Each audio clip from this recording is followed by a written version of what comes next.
Silver Unlimited plan. They'll smile because it's a good plan. You get real unlimited data all for just $20 a month for the whole first year. Get it at Walmart or straighttalk.com. Straight Talk. Less dollars, more sense. Taxes and fees apply. Requires activation of iPhone 12 and a new Silver Unlimited plan or higher end auto pay enrollment. $25 a month service credit applied for up to 12 months if eligibility requirements are met. For network management practices, visit straighttalk.com. Hi, it's Penny from Nightingale, your go-to spot for unforgettable gatherings, whether casual or special. Picture this, the warm glow of our cozy atmosphere, the laughter of friends, and the joy of sharing delicious food. From our Nightingale burger to the irresistible chocolate pot de creme, there's something for everyone.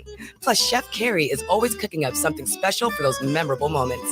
Craft cocktails, curated drinks, and diverse menu options make Nightingale the go-to for any celebration. Learn more at nightingalempls.com. Hi, I'm Peter Solak. And I'm Adam Ostrowski. We are here at Woodland Stoves and Fireplaces to talk about the joy of live fire cooking. Cooking over a live fire is the oldest and most basic form of cooking. What's new is in the way a fire is handled and its heat is managed. It's easier to experience and enjoy the smell and taste of food cooked over a live fire. Woodland Stoves and Fireplaces sells and installs live fire grills, fire pits, and ovens. Let us help you experience the smell, the taste, the fun of cooking with fire. Pizza was first made and is still best made in an open fire oven. The radiant and conductive heat of a live fire is unmatched for wood roasting and baking artisan breads too. Come see the many ways you can cook over a live fire. Woodland Stoves and Fireplaces has over 35 working wood and gas units on display at the corner of East Franklin and Riverside Avenue in Minneapolis. More information at woodlandstoves.com. Find the fire that works for you. Woodland Stoves and Fireplaces. Out of the ordinary products and services since 1977. Think your company's safe? Your staff is working from home, right?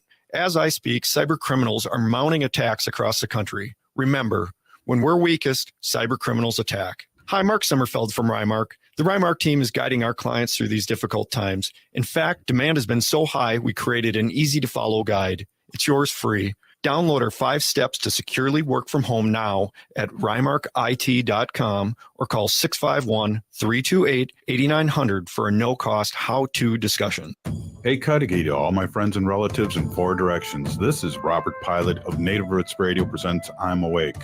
I'm here to ask you for your support. Finding honest Native-centered news is not easy. But with your support, we're able to provide accurate information about Standing Rock, Line 3, treaty violations, and COVID-19 in our Native communities. Please visit Native Roots Radio Network on Patreon and donate if you can. That's Native Roots Radio Network on Patreon. Pinigigi, and thank you for your support. With a look at your AM 950 weather, I'm Patrick Lilia. Clear tonight, patchy fog late with a low of 60. Then Tuesday, sunshine with a high of 81. If you need new windows, doors, or more, choose 952 Windows. They offer top-tier quality, unbeatable warranties, and Energy Star's most efficient ratings. Get started today at 952windows.com. That's 952windows.com. Portions of Native Roots Radio may be pre-recorded. It's a good day to be indigenous. Get up, stand up. They are going to become more brutal. Because all the hippies were trying to be Indians anyway. They're going to become more repressive because it's a matter of dollars and their illusionary concepts of power. Hey, Victor. We must live in balance with the earth. And also with recent happenings at Wounded Knee. I am awake. Welcome to Native Roots Radio presents I'm Awake, and I'm your host, Wakanja Hade. Hey, Cudahy to all my friends and relatives in 4 directions. You are listening to Native Roots Radio presents I'm Awake, and I'm your host, Robert Pilot. Hey, we discuss local and national Native news and events, and as you know, Chujunk, Native issues are human issues, and human issues are Native issues. Yes, you are right, Dega, and this portion of the show is supported by the Minnesota Indian Women's Sexual Assault Coalition. Hey, tomorrow, Tuesday, August 13th in Minnesota, we have a primary, and it's deciding what candidate will represent the party on the election in November. And we have a couple big-time races, Haley, that we are keeping our eye on. Definitely. Yeah, these major primary races in the Twin Cities here include Ilhan Omar versus Don Samuels to represent the Democratic Party in Minnesota's 5th Congressional District, and Royce White and Joy Fraser to represent the Republican nominee for Minnesota State Senator. Yeah, it's a crucial election, and we want to make sure that everyone, even if you can tonight, run over there and vote ahead of time if you can't. Or again, tomorrow's the primary until 8 o'clock, and they don't turn anyone away here in Minnesota if you are in line, and if there is a line. But make voting a tradition, Haley. Yeah, absolutely. Every step of the voting process is a crucial one, and sovereignty, Native American sovereignty, is always on the ballot. So just remember that. You can look up where to vote and who is on your ballot at myballotmn.sos.state.mn. Hey, so we got a jam-packed show as always. Wendy and I will be talking about our mouse situation in our house. It was very interesting. Very interesting. We were going to name them. We've never had mice. We usually have cats, and we have. Well, you'll have to wait for that story, and then of course she'll have her sacred animal section, and then also we have Eric Ortiz, Executive Director of Strong Mind, Strong Body Foundation. We're going to talk about the Youth Community Journalism Festival here in the Twin Cities. Totally sounding cool on that. But Haley, we talked about this. This just came out, and I want to say a few things about Michael Moore and the first documentary that he did was about the closing. Roger and Me, the closing, and then he's done Columbine, and he's done all these other great documentaries, and so he's been around for a long time. Academy Award winning documentary. But I want to say one thing about him, which was really interesting. He predicted on MSNBC that Trump would win. Really? He was one of the only people, how we were all stunned. And then he also predicted that Biden would win too. So he's got his I don't know, his pulse, his hand on feeling the pulse of what's going on in this country still after all these years. And he had a lot of reasons. But what came up on his website is that he has a lot of cool information I'd like to go over with you here. And I just want to say this too. It's he states that America is a liberal nation, and the Republicans have lost the popular vote in 7 of the 8 last presidential elections, and this is why. And I don't know if you want me to go through them, but we can go hit on these. Should we do every other one? Let's do them all and do them quick. I know we only have 5 minutes, but you and I do every other one. Yeah. Oh, equity, right on. Yeah. Ladies first. Okay, so michaelmoore.com says 69% of Americans support legal abortion. Yes, 72% of us don't own a gun. And 90% of us want more gun control laws. 72, hey, this is kind of fun. 72% believe that the climate crisis is real. Good. And 71% of us support labor unions. Heck yes. I just came from a union as a high school teacher. Hey, 79% of us want the rich to pay more taxes. Heck yeah. I bet you that 21% were the rich people that voted against it. Oh, wow. That's a good guess. Hey, 76% of us want a higher minimum wage. Well, I don't know. No, I'm for that. I'm just kidding. Yeah, right on. Hey, 70% of us support legalizing marijuana, and I think the other 30% were stoned and didn't vote correctly. No, I'm just kidding. Well, it is medicine. It's the whole nation. 73% of us want student loan debt relief. Yes, we do. Heck yes. 65% of us want SCOTUS term limits. Oh, yes, that would be a beautiful thing. And I believe that when we have the blue tsunami this coming election, that we will move either towards that or at least getting more Supreme Court members in there because right now they're out of control. I agree. Hey, 84% of us want free pre-K and 3K. Yeah. Cool. 69% of us, which is a weird number for this thing, 69% of us support same-sex marriage. Hey, high enough percent for me. Right on. 65% of us want to end the Electoral College. I think if more people knew what that was, it'd be a higher number. Yep. I agree.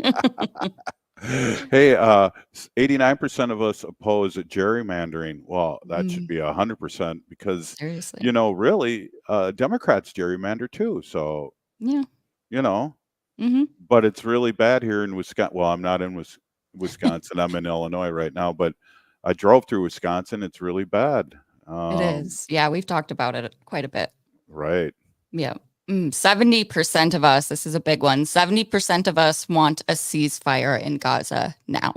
Absolutely. And and it sounded like Harris did mention that in the last few days that she wants the ceasefire. So that's huge. Mm-hmm. And Oh, 72. It is your turn. Okay. I knew I'd mess this up. Hey, You got it. All right. 72% want money out of politics. Yeah. Yeah. How about a shorter, like England, they only do it for a month and the government pays for all those ads. So you don't have big money in it. Yep. 70% of millennials say that they'd likely vote for a socialist. 70%. Wow. That's interesting. Hey, 79% of us are women plus young adults plus people of color. Wow. Join the majority. Yeah, join us. That's crazy. Amazing. Those are good stats. Yeah. It's always cool to hear, Michael Moore. It's still a voice and he's still stepping up and talking to us in a good way. I know I appreciate it. And it also took up 5 minutes of our time here on the radio show. Hey, yeah. Well, I was happy to read those. I want to mention this. I was up traveling in northern Minnesota this weekend, and I happened to stumble across a vendor, and they happened to be Native American, and it was a very beautiful kind of like crocheted mixed dream catcher. And these were made by Danielle and James Keyser of the White Earth Nation. So shout out to them, and thank you very much for the beautiful, beautiful dream catcher. All right. Hey, this is Native Roots Radio presents I'm Awake. Up next, Eric Ortiz. Stay with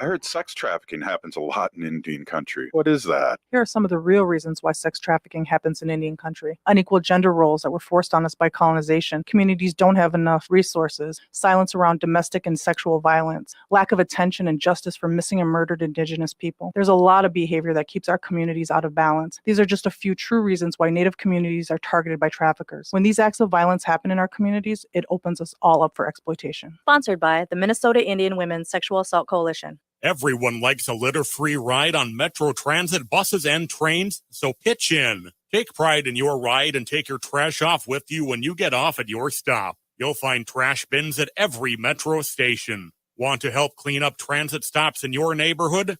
Join the hundreds who volunteer to adopt a stop and keep it picked up. Learn more at metrotransit.org/adopt-a-stop. That's metrotransit.org/adopt-a-stop. Bonjour, hello. My name is Wabin. I am an enrolled member of the White Earth Nation, descendant of the Navajo Nation, and co-chair of the Indigenous Employee Resource Group with the Minnesota Department of Transportation. MnDOT is hiring for a variety of positions from road maintenance to accounting and more. We offer great benefits. For more information or to set up a one-on-one resume and application assistance, visit mn.gov/careers, or you can text or call 612-257-2388. 612-257-2388. The city of Minneapolis is now on Native Roots Radio with Minneapolis AIR. AIR stands for American Indian Relations. Guest host Christine McDonald talks to people about important things affecting the city's Native communities. Minneapolis AIR dives into topics like public safety, public health, elections, and so much more. Tune in to Minneapolis AIR on Native Roots Radio from 5 to 6 p.m. on the second Wednesday of every month, right here on AM 950. You're listening to Native Roots Radio. This is Spirit from Reservation Dogs. Get up and listen.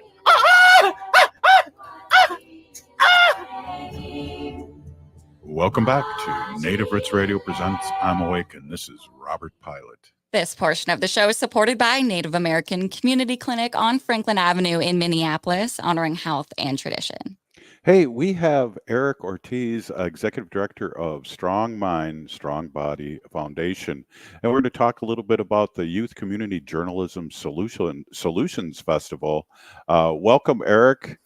Thank you. It's great to be here. Right on. Hey, we're glad to have you on there.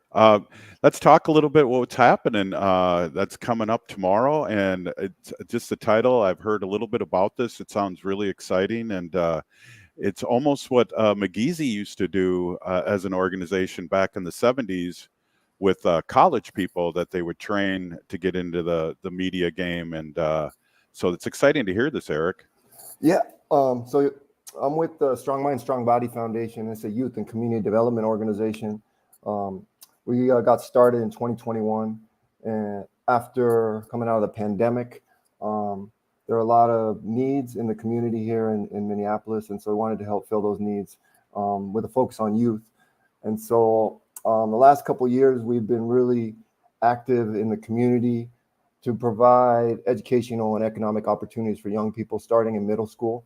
So we've been holding leadership empowerment workshops and other types of intergenerational mentorship programs, really to give opportunities to young people.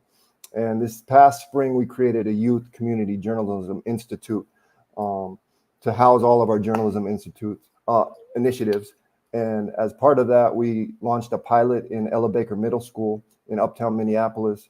We created a middle school community journalism program. We created an online school newspaper for them and teach them community journalism so that they can have a voice for their community, for their schools, students, parents, teachers. Have a platform to talk about what they want to talk about. And it was really successful. A lot of talented students, young people in the world today, especially in Minneapolis, but all over the world. And so we've been working with some of them to really give them an opportunity to share their voice. Our program is all about empowerment and really letting youth lead, giving them the tools and the resources and the opportunities so that they can put their ideas into action. So we're all about solutions. This summer, coming out of the spring, we created a youth community journalism micro-internship program. We partnered with Speak Minneapolis, which is a community media center in Minneapolis. And it was a 6-week program, paid micro-internship program. We taught them video production, field reporting, video editing, and then to wrap it up, they produced a live community news show on August 2nd, 90-minute show. On the community issues that they covered over the course of the 6 weeks. So we did field reporting. We went to the state capitol. They interviewed Minnesota Attorney General Keith Ellison. They met with House Representative Maria Issa Perez Vega. She gave us a tour of the House chambers. They got to bang the gavel. We went to other community organizations, Central Tyrone Guzman, which is the longest and largest nonprofit serving Latino community in Minnesota. We went to Mercado Central, which is a Latino marketplace, and they learned all about community journalism. It was a great experience, and from that experience, we wanted to create an opportunity to engage with the community, and that's where the idea came for the Community Journalism Festival. So it's a Youth Community Journalism Solutions Festival. And we're going to be starting this in August. It's August 17th, this Saturday. It's going to be 11 a.m. to 3 p.m. at Cedar Field Park in the Phillips neighborhood of Minneapolis. And we're going to be working, we're partnering with Little Earth Community on this. It's an indigenous community in Minnesota, and a lot of great people there and a lot of great young people. And so we want, the whole idea with this is to have the fun components of a festival, food, music, culture, and then also the community journalism aspect. So we're partnering with Star Tribune on this with our youth community journalism program. We're going to have a community news kiosk that we're developing. It's going to be a mobile kiosk where youth, in this instance, we'll be partnering with professional journalists to share information about the community, but also gather information from the community. and then be able to share that information out to the community on different channels, such as this community news show we're going to keep doing with Speak Minneapolis, and also Spin, which is St. Paul Neighborhood Network, and just keep expanding it monthly.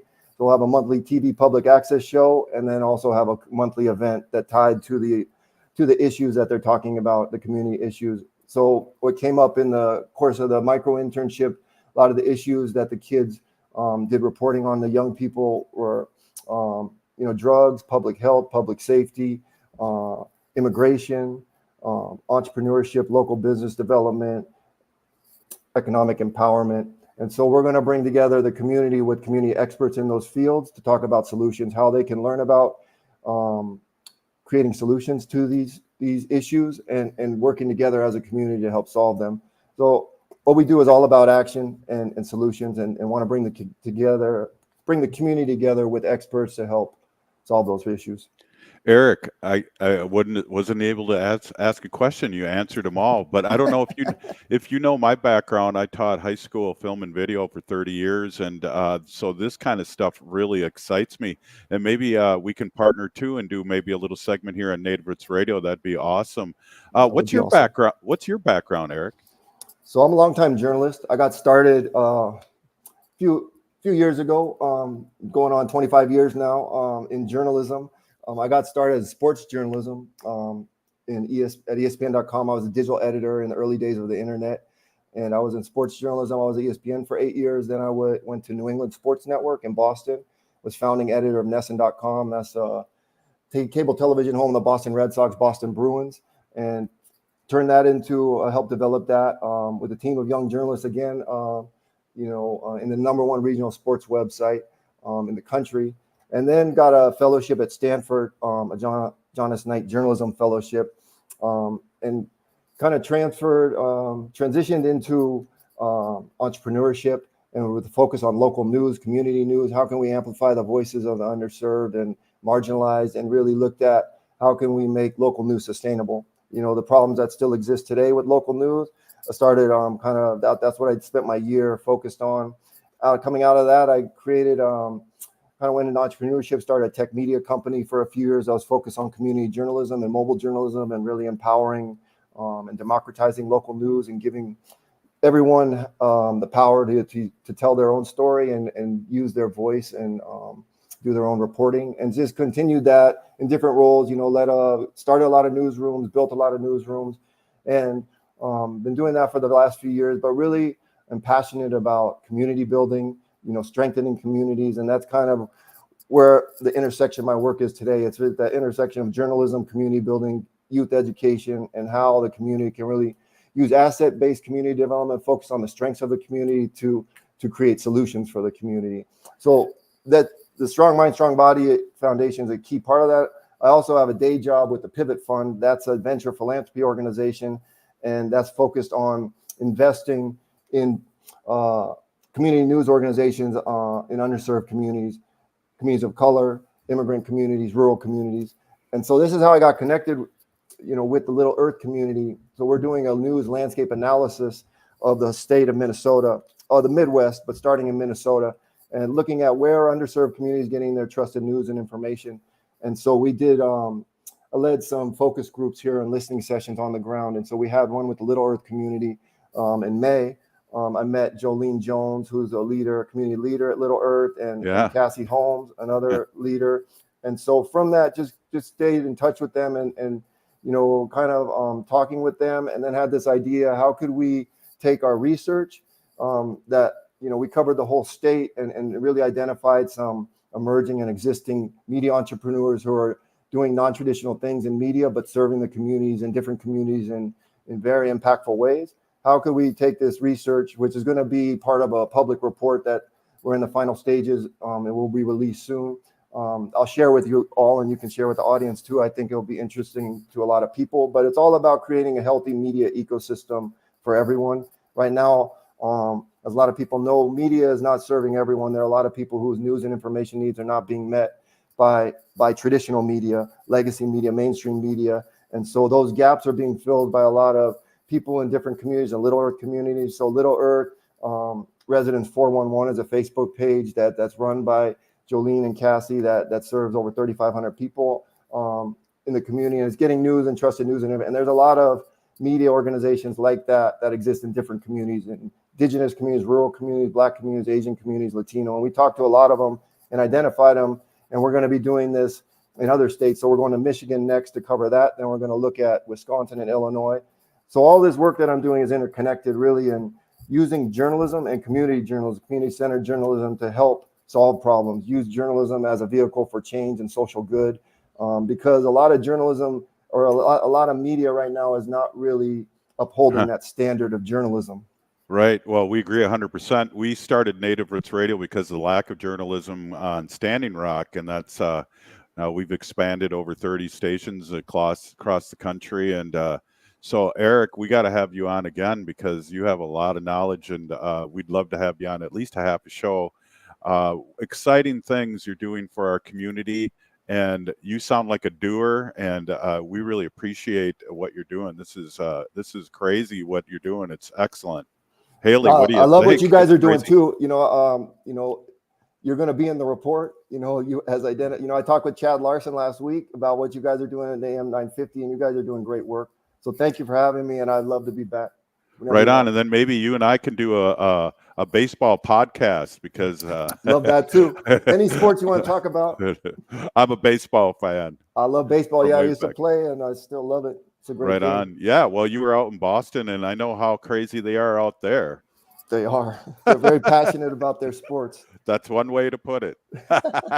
Eric, we're going to reach out again. A big Peeny Gigi, thank you so much for being on, and good luck on Saturday. Yeah, thank you. And please, anyone who's in the Minneapolis area, come out on Saturday, August 17th.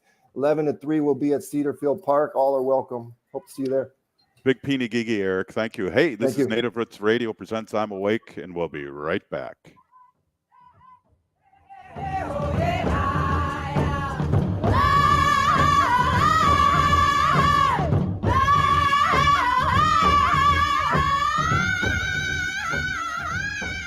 Minnesota has the only original wolf population in the continental United States. And 80% of Minnesotans believe the wolf should be protected. Howling for Wolves is asking Minnesotans to respect our true wildlife manager, the wolf. Their survival is critical to our ecosystems, our communities, and even our economy. As highly intelligent animals with strong social bonds, Minnesota wolves deserve to be protected and admired. Learn more at howlingforwolves.org. Let's live and let howl. Minnesotans age 65 plus might qualify for Health Partners Minnesota Senior Health Options. The plan includes personal support, coverage for medical, prescription drugs, and dental, plus over 30 extra benefits. Eligibility information is available at healthpartners.com/oneplan. Health Partners is a health plan that contracts with both Medicare and the Minnesota Medical Assistance Medicaid program to provide benefits of both programs to enrollees. Enrollment in Health Partners depends on contract renewal. Everyone likes a litter-free ride on Metro Transit buses and trains, so pitch in. Take pride in your ride and take your trash off with you when you get off at your stop. You'll find trash bins at every Metro station. Want to help clean up transit stops in your neighborhood? Join the hundreds who volunteer to adopt a stop and keep it picked up. Learn more at metrotransit.org/adopt-a-stop. That's metrotransit.org/adopt-a-stop.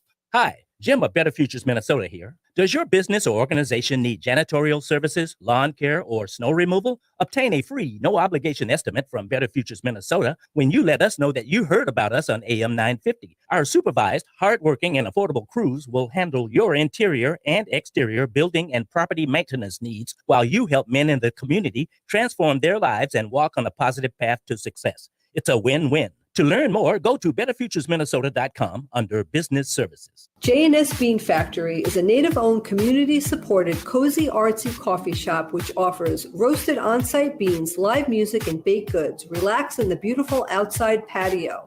City Pages writes, voted top 10 coffee shops. Tucked into a quiet corner of St. Paul's Highland Park neighborhood, this coffee shop roasts beans on-site from the best coffee-growing countries in the world. Located at 1518 Randolph Avenue, St. Paul. The good stuff.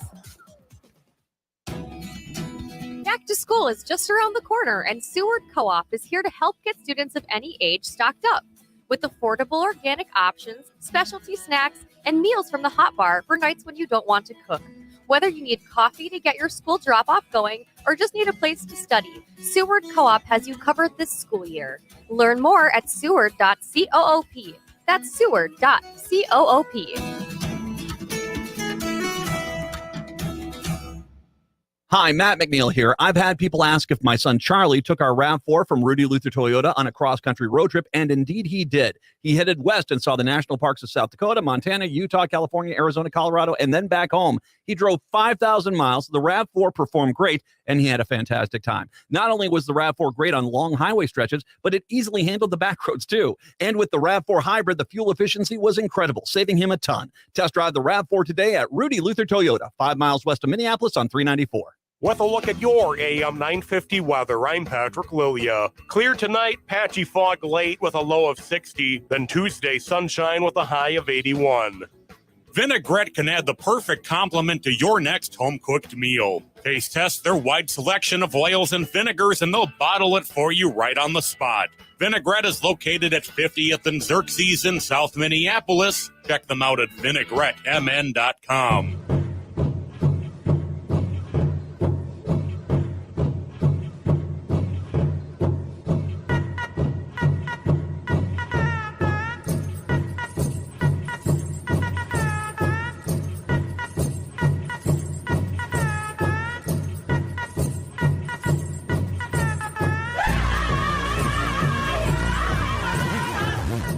Welcome back to Native Roots Radio presents I'm Awake, and this is Robert Pilot. This portion of the show is supported by Native Concrete and Masonry. Check out their work at nativeconcretemasonry.com and give Chuck a call at 612-597-0421.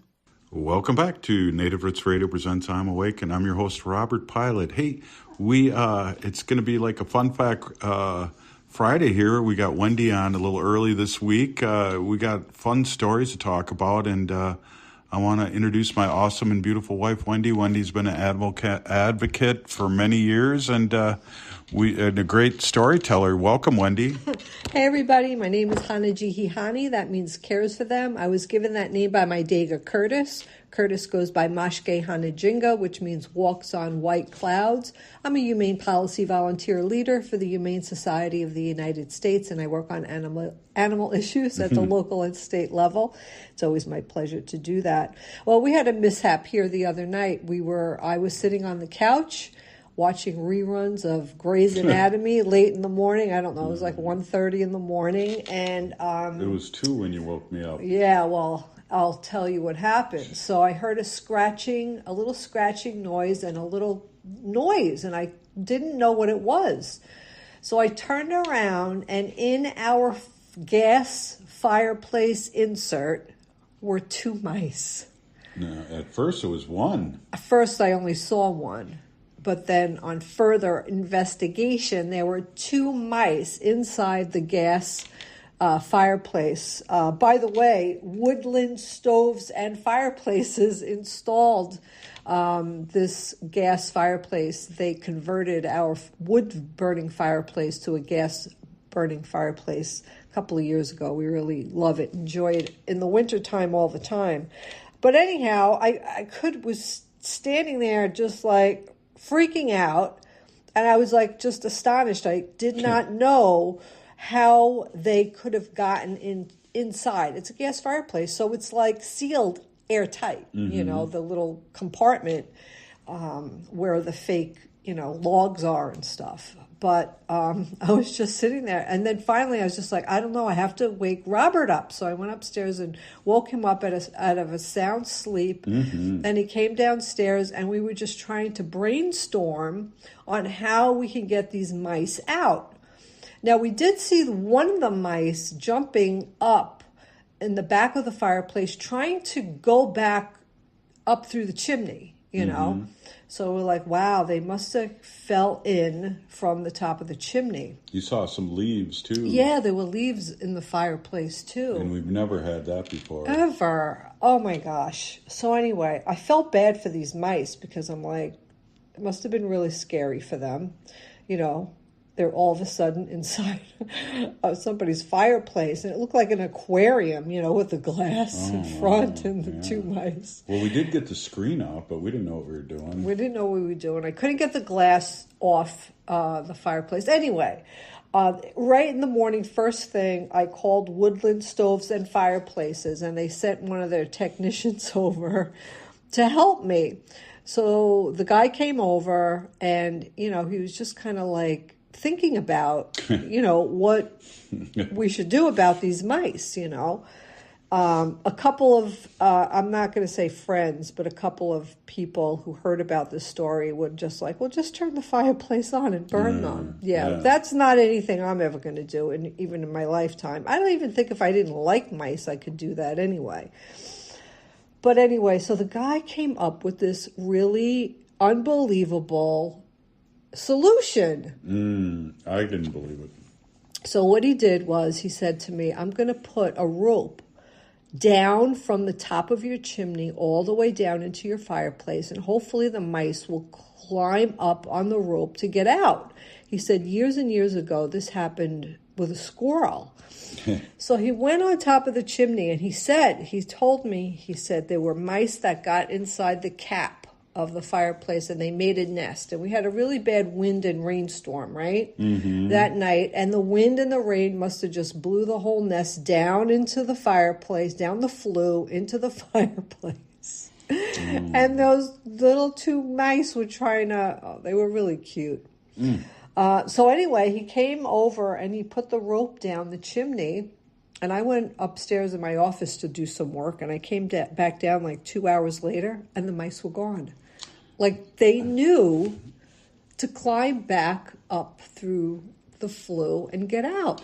Well, if that would have been me as a young person, remember we had that rope hang from the ceiling at gym?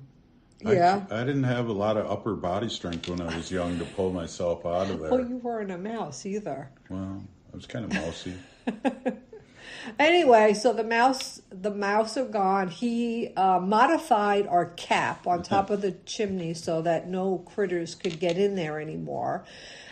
He tested our fireplace. I cleaned the glass. Super nice guy. And that was Woodland Stoves and Fireplace. I know they advertise on AM 950, and it's funny, we got our fireplace switched over from a wood burning to gas because of we kept hearing the ads, and it is something I always wanted to do. But anyway, that's my mouse story. So, I mean, hopefully, I have videos of the mice. So I told, talking to a couple of people and just telling them about it. Well, let me ask you a question. Yeah. So when they escaped, is that when he capped the after they were gone. He escaped. Yep. Okay. After they were gone, he came back, got back on the roof, took the rope out, modified the cap, and then put the cap back on. Well, I've seen some mice around the house. I know. Walking around. Do we need to get another cat? Because they can just sense cats. That's what they say, right? Yeah. The mice can sense cats. I don't think we've ever had any cats beat up a mouse, but we've kept them away just because they can sense them, I think. Yeah. Princess used to bring us up socks from the basement. She was hunting socks. Yeah. She was an indoor... Dirty socks. My socks, not yours. She was an indoor cat hunting. That's what the veterinarian told us. And she was bringing us her prey. And giving us presents. Yeah, she used to walk up the stairs with an old, like a dirty sock or a blouse or something in her mouth, and her meows would be muffled. Yeah. Our daughter stayed with us, and she thought I was like taking my socks off and leaving them in the kitchen. She was like perplexed totally. Well, there were plenty of socks on our kitchen floor. So I have some memes I'd like to talk to you about. Can I tell you about the memes? So I find these... I listened to our show last Friday. It was a best of. Yeah. And you were talking about that, and I went, oh, she does describe these pretty well. I could tell what you were describing, so go ahead. Okay, so here's a dog. He's a cartoon dog, and he's talking to his mom, his person mom, and the dog said, "You just called me Smoochy McGee. Yesterday you called me Fluff Face. Last night it was Fuzzy Butt. Be honest, Janet. Is it the memory problem or is it the drinking?" That's what the dog said to her. I know, like, I do have nicknames for Wanda. Yeah, I call her Pup Pup. That's a new one, though. It is a new one. Here's one. There's a bunch of dogs, and they're sitting in the movie theater, and they went to see a horror film, and the movie is called Night of the Living Nail Clippers. Ooh, no doubt. They go crazy. I'm telling you, we try to Skinned alive. Yes. Wanda acts like she's literally skinned alive. Here's a cute one. There's 3 dogs and a cat sitting around the table, and they're playing, what's this game? Jenga? Yeah, something like that. You know that name, Jenga? I don't know what it's called. I've never played it. So you put all those blocks all the way up in a tower, and you take one out at a time. Yeah. So anyway, it's 3 dogs and a cat, and the one dog said, you have to make sure you don't knock it over. And the cat said, this game is stupid. You know how cats always like to knock things over? Well, we used to have this cat. Well, it was my cat, Clyde. Oh, and Tommy used to do this too. I think it was Tommy, now that I mention it.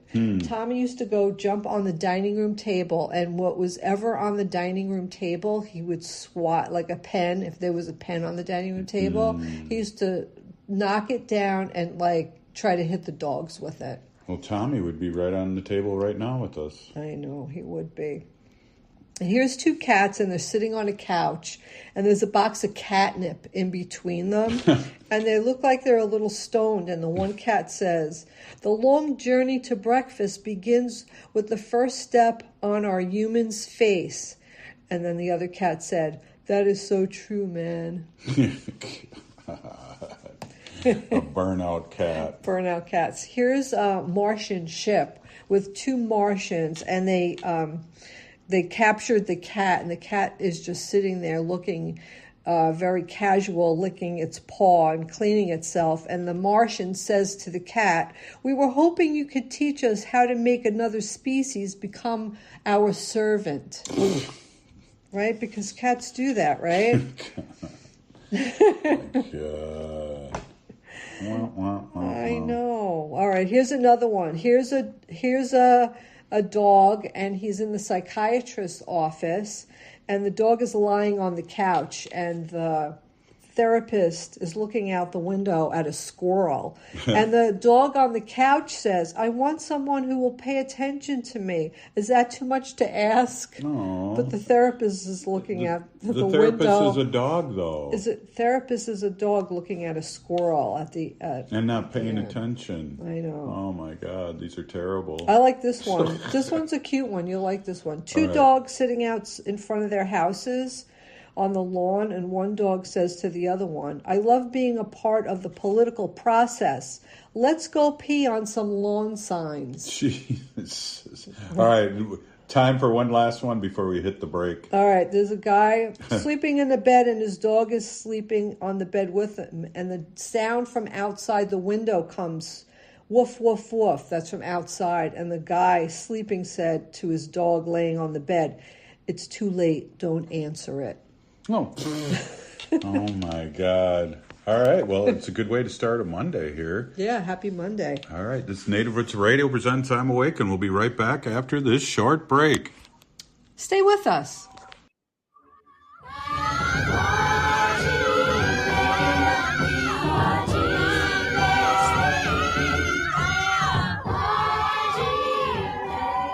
The city of Minneapolis is now on Native Roots Radio with Minneapolis AIR. AIR stands for American Indian Relations.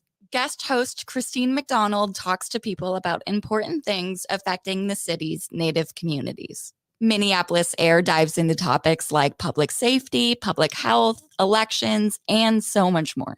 Tune in to Minneapolis AIR on Native Roots Radio from 5 to 6 p.m. on the second Wednesday of every month, right here on AM 950. Bonjour, hello. My name is Wabin. I am an enrolled member of the White Earth Nation, descendant of the Navajo Nation, and co-chair of the Indigenous Employee Resource Group with the Minnesota Department of Transportation. MnDOT is hiring for a variety of positions from road maintenance to accounting and more. We offer great benefits. For more information or to set up a one-on-one resume and application assistance, visit mn.gov/careers, or you can text or call 612-257-2388. 612-257-2388.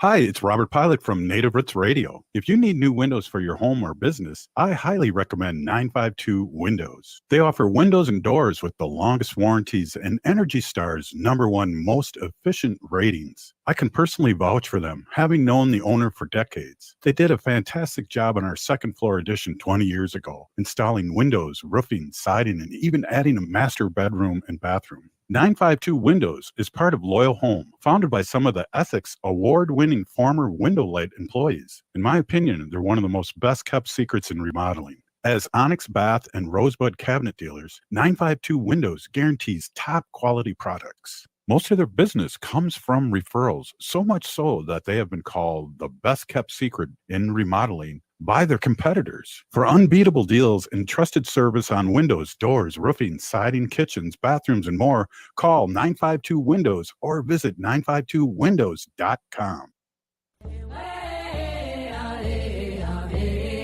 Hi, I'm Jane Fonda, and you're listening to Native Roots Radio. And we're back to Native Roots Radio presents I'm Awake, and this is Robert Pilot. This portion of the show is supported by Howling for Wolves, protecting wolves for future generations. And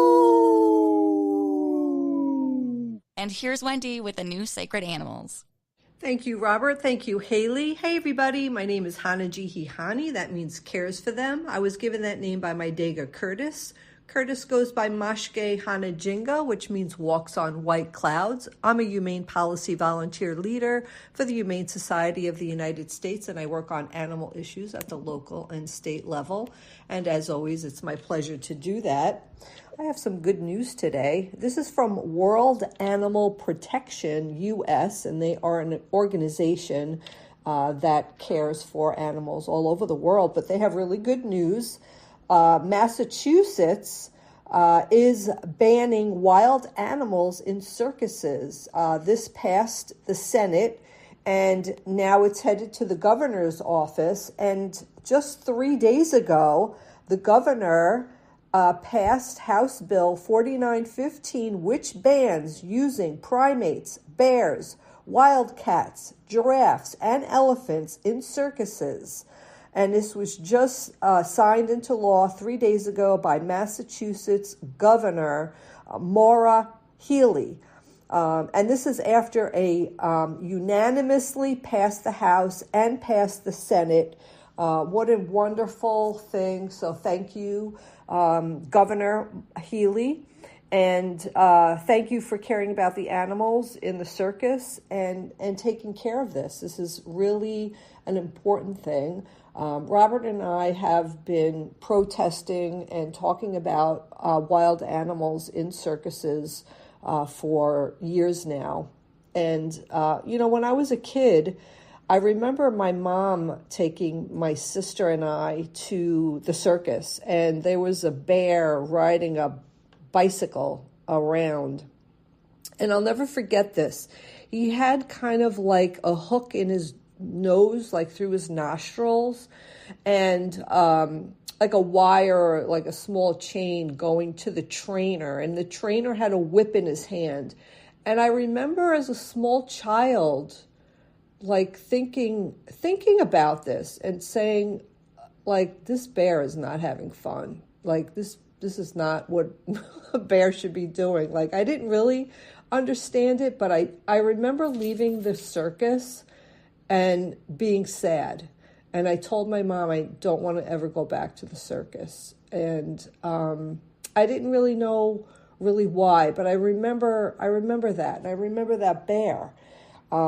So this is just a few ways that wild animals can suffer in circuses. So training, that's really the first thing, the training.